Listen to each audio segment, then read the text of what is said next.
Okay, we've been graphing linear inequalities, and to graph the boundary line, you graph it just like you would an equation, but then you have to decide whether your line is going to be solid or if it's going to be dashed, and then decide which side of the line you have to shade.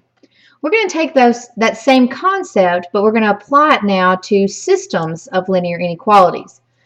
Now notice you just have two inequalities, just like you did with when you had two equations. The difference here is with equations, we were looking for one specific intersection point.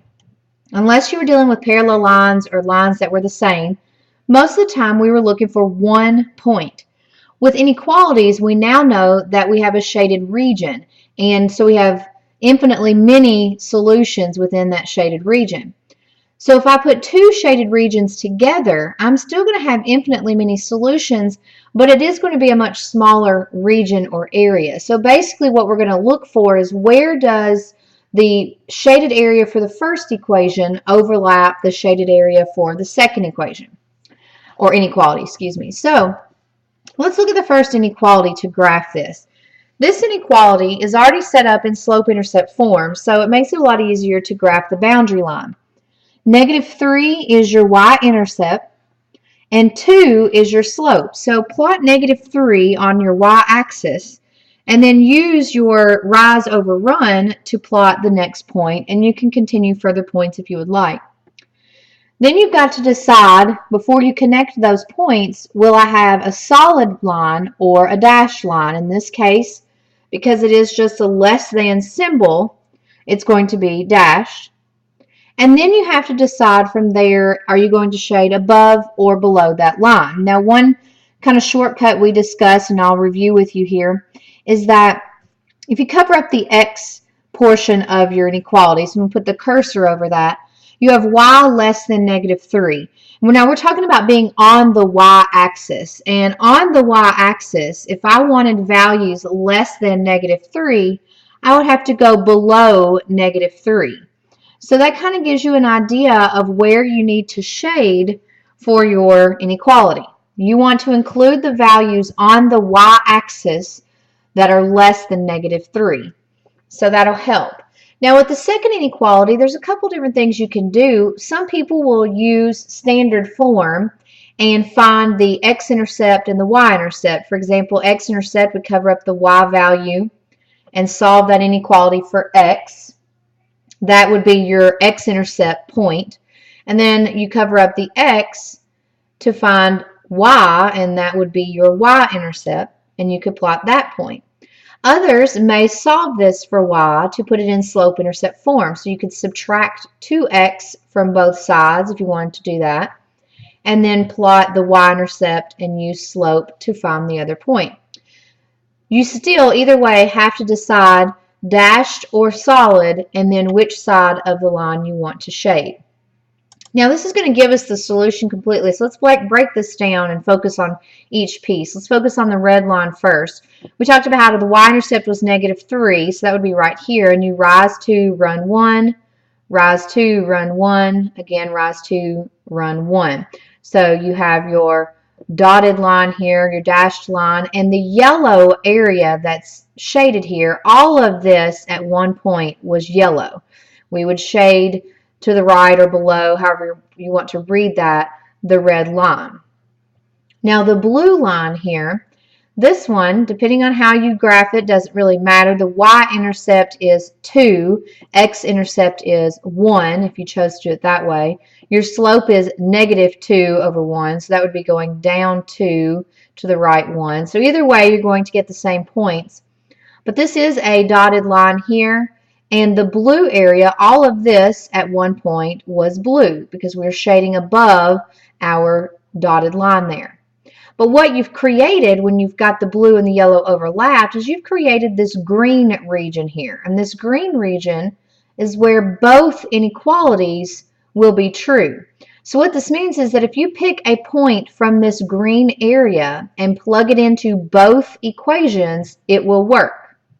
If you pick something from the blue region, it will work for your second equation, but will not make your first equation true. And the same goes for the yellow region. It will not make the second equation true. Obviously, anything out here will not work with any of the inequalities, excuse me, not equations, inequalities. So what we want to do is we're going to look at that overlapped area, and we're going to check it. And they picked the point 3, 0, which is right here. So we're going to plug 3 in for x and 0 in for y in for both inequalities. So write both of your inequalities and then substitute 3, 0 in for x and y into each of those inequalities and then simplify. For the first inequality, you get 0 less than 3, which is true. And for the second one, you get 6 is greater than 2, which is also true. So you have picked a point from the correct region. So that helps to verify that the overlap there is the correct solution for that system. So now what we're going to do is look at an example of when I give you an illustration, a picture, and I want you to write the actual inequalities. In this problem, you will write a system of inequalities from a graph. What system of inequalities is represented by this graph? Have you seen a problem like this one before? Yes, you wrote an inequality from a graph in lesson 6-5. Now you'll write two inequalities. To write a system that is represented by the graph, write an inequality that represents the yellow region and an inequality that represents the blue region.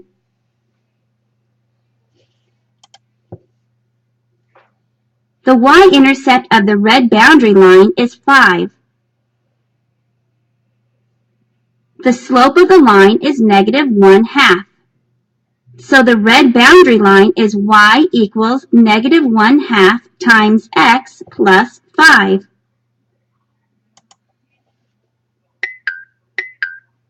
Since the line is dashed, the region does not include the line, only points below.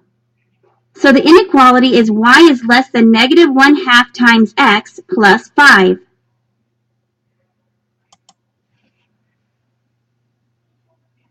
The y-intercept of the blue boundary line is -1.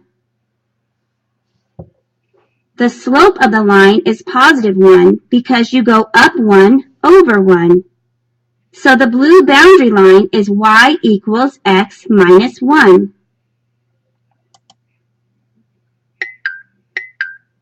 Since the line is solid, the region includes the boundary line and points above. So the inequality is y is greater than or equal to x minus 1.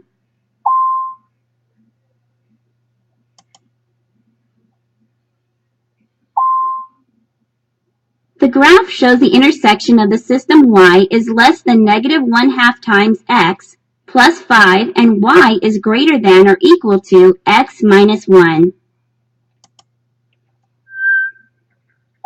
Now it's your turn. All right, here is your illustration. And I want you to write a system of inequalities from this illustration. Now, you don't have the luxury of being able to separate blue and yellow, so you may want to redraw the picture, or just be sure to visualize that all of this below the red line here was once yellow, and then try to imagine that's not there anymore, and everything below the blue line here was shaded blue. So try not to let that green region there confuse you. But here are some answer choices that you can choose from. So make sure you pause the video and try to write the inequalities for this system. The correct answer to this problem is C. And notice that they do have this in slope-intercept form. That's usually the easiest way to actually write the system of inequalities, is find the y-intercept, which both of them have the same y-intercept, which is a +1. And then coincidentally, their slopes are very similar, except one is a +1/2 and the other one is a -1/2. In this problem, you will use a system of inequalities. You are planning what to do after school.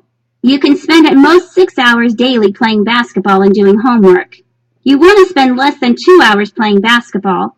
You must spend at least 1.5 hours on homework.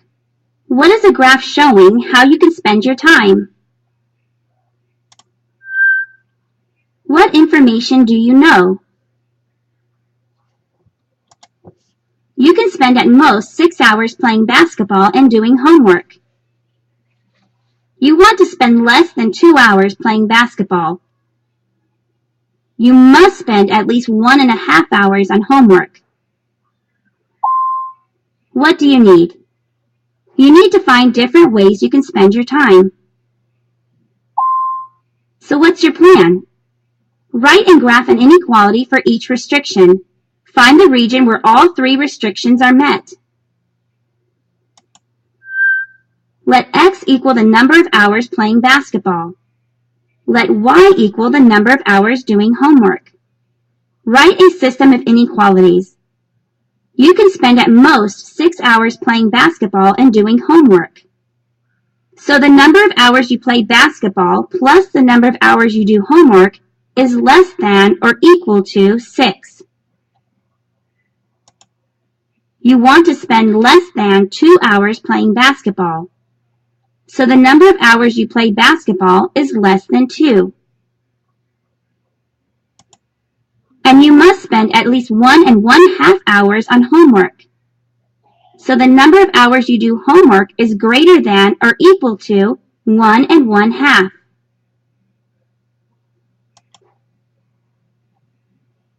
Graph the system. Because time cannot be negative, the graph makes sense only in the first quadrant. Graph the first inequality, x plus y is less than or equal to 6.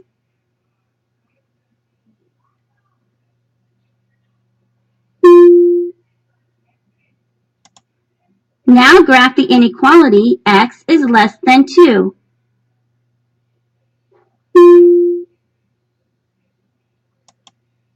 Finally, graph the inequality y is greater than or equal to 1.5.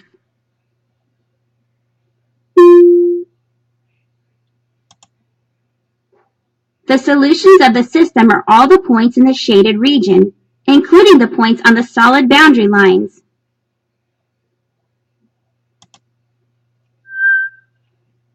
Now it's your turn. Okay, this is taking systems just one step further and actually creating a system of 3 inequalities so that you get this very bounded area in which you have solutions. There's still infinitely many solutions in that area, but it is a much smaller shaded region. So this one, you want to build a fence for a rectangular fence for a dog run. You want the run to be at least 20 feet wide. Okay, think about this. The run is at least 20 feet wide, and the run can be at most 50 feet long. So you should be thinking here that this is 2 different inequalities here. One talks about the width that has to be at least 20, and the other one talks about the length, which can be at most 50. So 2 different inequalities there. Then you know that you have 126 feet of fencing. Now, that's how much you have. So think about this. You can use exactly 126 potentially, but you might be able to use less than that. So you don't have to use all of it if you don't want to, but you cannot use more than 126. So that kind of gives you an idea of what your inequality is. So I want to know, what is the graph that shows the possible dimensions that you could create for this dog run? Now here are a couple answer choices.